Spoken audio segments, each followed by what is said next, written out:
Hi everyone, welcome back to English skills A1। आज हम करेंगे translation, Hindi to English sentences बनाएंगे। यहाँ मैंने एक छोटी सी स्टोरी दी हुई है गंगा रिवर पर। आज हम इसी को ट्रांसलेट करेंगे। तो यहाँ देखिए लिखा हुआ है पवित्र नदी गंगा। पवित्र यानी होली,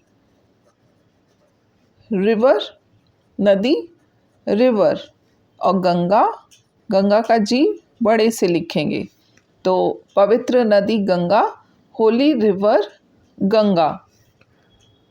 गंगा हिमालय से निकलती है, तो यहाँ पर हम द और लगाएंगे। Holi river the Ganga, because river के नेम के पहले द जरूर लगाते हैं, और ऐसे हाइफन का साइन लिखकर। गंगा हिमालय से निकलती है, तो यहाँ पर देखिए कौन सा टेंस है, ता है ती है, जिसमें लास्ट में सेंटेंस में होता है वो जनरली हम प्रेजेंट इंडेफिनिट में बनाते हैं। तो यहाँ पर हम इसको प्रेजेंट इंडेफिनिट से बनाएंगे। सबसे पहले सब्जेक्ट देखेंगे, निकलती है। कौन निकलती है? गंगा। अगर आपको सब्जेक्ट पता लगाना है तो जो वर्ब है लास्ट में उसमें कौन करके क्वेश्चन कीजिए, कौन निकलती है? तो हु ओरिजिनेट्स गंगा। तो सबसे पहले हम लिखेंगे द, बिकॉज जो गंगा और इस तरह से जो रिवर्स के नेम होते हैं या पर्वतों के नाम होते हैं उनके पहले हम आर्टिकल दा लगाते हैं। तो द गंगा निकलती है, निकलने की होती है ओरिजिनेट, और सब्जेक्ट सिंगुलर है तो हम लास्ट में एस लगाएंगे, क्योंकि प्रेजेंट इंडेफिनिट टेंस में हम सिंगुलर सब्जेक्ट्स के साथ एस या ई एस लगाते हैं। तो द गंगा ओरिजिनेट्स हिमालय से, फ्रॉम, और अगेन हम दा लगाएंगे, आर्टिकल दा, बिकॉज मैंने अभी आपको बताया था कि नदियों के नाम के पहले, पर्वतों के नाम के पहले हम दा लिखते हैं। तो the Ganga originates from the Himalayas. The Ganga originates from the Himalayas. यह आमतौर पर दक्षिण पूर्व दिशा की ओर बहती है। तो अब रिवर के लिए हमें लगाना है यह कि इंग्लिश हम क्या लिखेंगे? इट। बहती है, कौन बहती है? यह, तो इट। दिस नहीं आएगा, क्या लिखेंगे? इट। इट फ्लोज, और कैसे बहती है? आम तौर पर। तो यह आम तौर पर बहती है, तो it generally flows. Again present indefinite का सेंटेंस है, तो हम क्या लिखेंगे? फ्लोज। सिंगुलर सब्जेक्ट है, वर्ब में एस या एस लगेगा, यहाँ पर एस आएगा फ्लो के साथ। तो इट जनरली फ्लोज, और किधर बहती है? दक्षिण पूर्व दिशा की ओर। तो ओर के लिए हम लगाते हैं टुवर्ड्स। टुवर्ड्स, अब दक्षिण साउथ, पूर्व ईस्ट। तो it generally flows towards south east direction. तो क्या बना? और लास्ट में full stop. It generally flows towards south east direction. Next है लंबी दूरी तय करके यह बंगाल की खाड़ी में जा गिरती है। तो लंबी दूरी तय करके, सबसे पहले हम इसको लिख लेते हैं। सब्जेक्ट हमारा ये है, यह। तो after covering a long distance, कैसे लिखेंगे इसको? लंबी दूरी तय करके, दूरी डिस्टेंस, लंबी लॉन्ग, तय करके कवरिंग, और इसको ऐसे लिखेंगे after covering a long distance.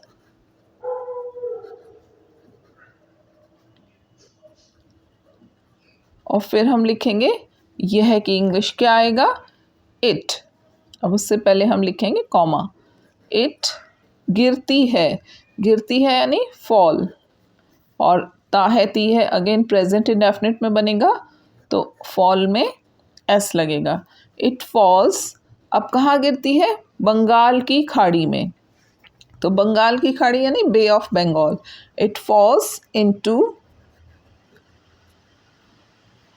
The bay of Bengal.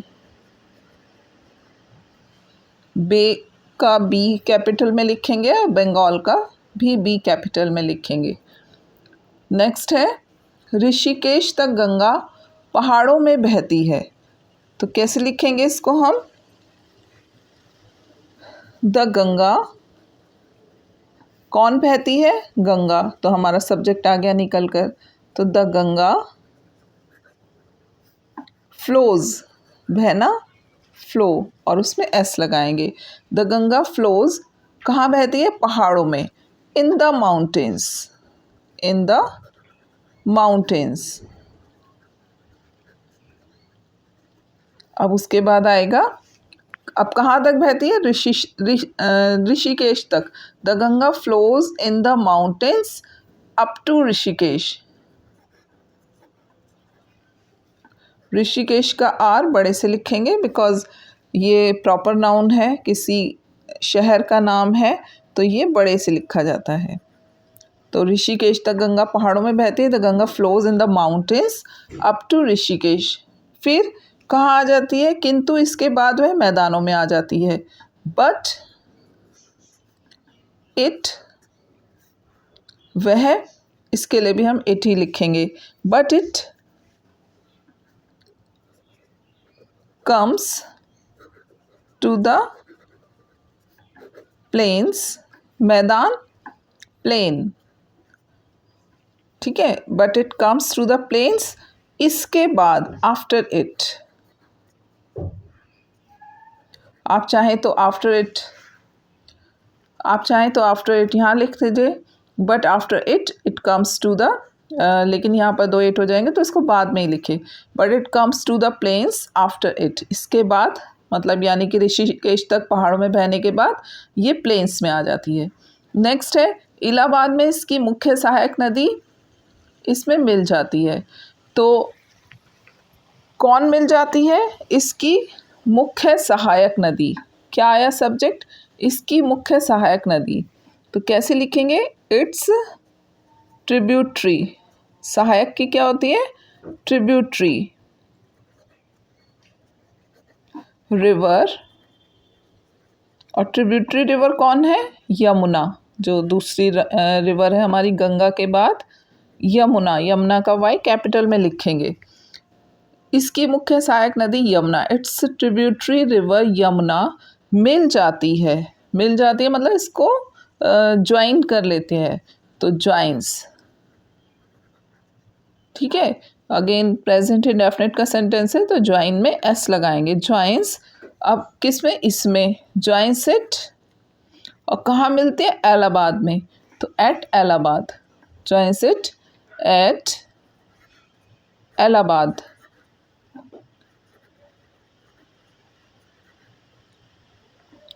ठीक है, तो इट्स ट्रिब्यूटरी रिवर यानी ट्रिब्यूटरी में सहायक नदी Yamuna joins it at Allahabad.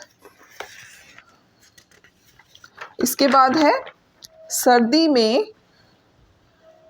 में गंगा की एक संक्रीय धारा बन जाती है। मतलब सर्दियों में तो पानी कम हो जाता है रिवर में, तो कैसे लिखेंगे? सर्दी में, ठीक है। इन विंटर या इन विंटर्स भी लिख सकते हैं। इन विंटर गंगा पानी की एक संक्रीय धारा बन जाती है, तो in winter the Ganga, comma लगाएंगे, द गंगा बन जाती है, बिकम, और बिकम में एस, बिकॉज अगेन देखिए यहाँ प्रेजेंट इंडेफिनिट का सेंटेंस है। तो द गंगा बिकम्स, एक संक्रीय धारा, अ संक्रीय, संक्रीय के लिए इंग्लिश आती है नैरो, और क्या बन जाती है? धारा, स्ट्रीम लिख सकते हैं। It becomes a narrow stream. In winter the Ganga becomes a narrow stream. लेकिन बरसात में, किंतु बरसात में यह अपने किनारों से बाहर बहने लगते हैं। बरसात में जो होता है ओवरफ्लो कर जाती हैं, तो कैसे लिखेंगे इसको? बट, किंतु, बट बरसात में, इन रेनी सीजन,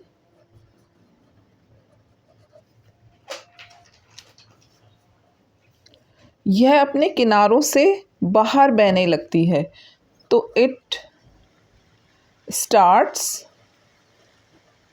फ्लोइंग, किनारों से बाहर मतलब बियॉन्ड इट्स, जो इसके किनारे होते हैं ना, बैंक्स, बैंक मीन्स किनारा, तो उससे बाहर बहने लगती है, तो beyond its bank.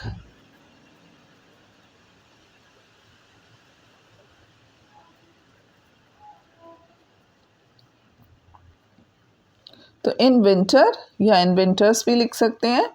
In winter the Ganga becomes a narrow stream, एक संकरी धारा बन जाती है, लेकिन बरसात में, बट इन रेनी सीजन, यह अपने किनारों से बाहर बहने लगती है। It starts flowing beyond its bank, beyond its banks. अन्य कई नदियाँ भी हिमालय से निकलती हैं, तो कैसे लिखेंगे इसको? मैनी, अन्य कई नदियाँ, मैनी अदर रिवर्स भी ऑल्सो निकलती हैं, अगेन ओरिजिनेट। अब यहाँ पर ओरिजिनेट लिखेंगे क्योंकि यहाँ पर अब आप देखिए ना, सब्जेक्ट प्लूरल हो गया। रिवर्स यानी कई सारी नदियों की बात हो रही है, तो यहाँ पर एस नहीं लगाएंगे, SAIS नहीं लगाएंगे प्रेजेंट इंडेफिनिट के अकॉर्डिंग। तो many other rivers also originate from Himalayas, from the Himalayas.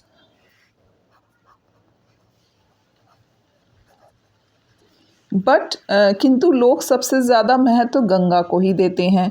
But people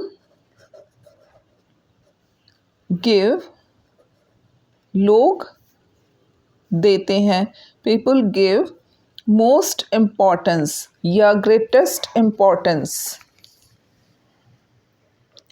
give the most importance, महत्व, इम्पॉर्टेंस किसको देते हैं? गंगा को। टू द गंगा, सबसे ज़्यादा इम्पॉर्टेंस गंगा को देते हैं। फिर है हिंदू लोग इसकी पूजा करते हैं।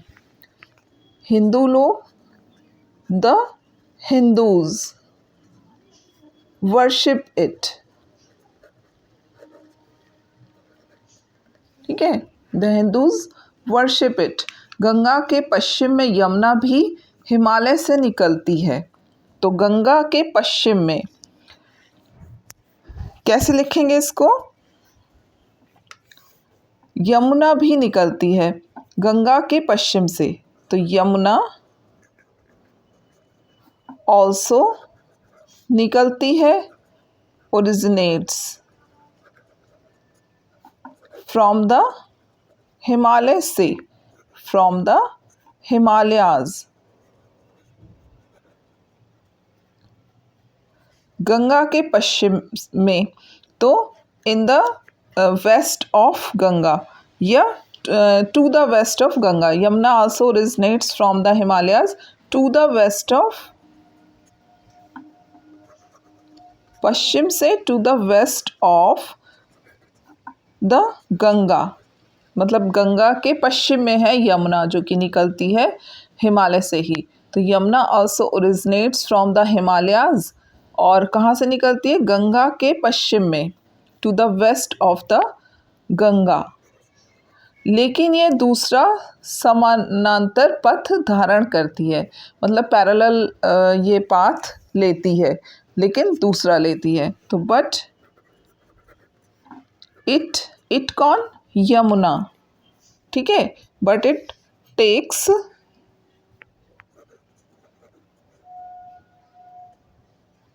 दूसरा, अनदर,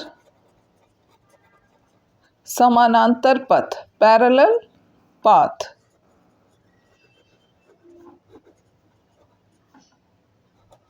ठीक है, तो यमुना भी निकलती है हिमालय से ही, और वो किधर है यमुना? गंगा के पश्चिम में, to the west of the Ganga, लेकिन ये दूसरा रास्ता लेती है, but it takes another parallel path. अब क्या है? गंगा हरिद्वार और ऋषिकेश से होकर बहती है। गंगा कहाँ बहती है? द गंगा फ्लोज, बहती है, फ्लोज कहाँ से, थ्रू हरिद्वार एंड ऋषिकेश। गंगा हरिद्वार और ऋषिकेश से बहती है, और यमुना कहाँ से बहती है, यह यानी दिस या इट, यानी कौन, यमुना।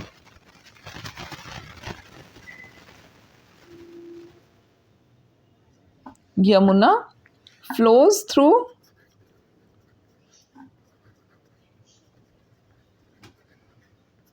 दिल्ली एंड आगरा।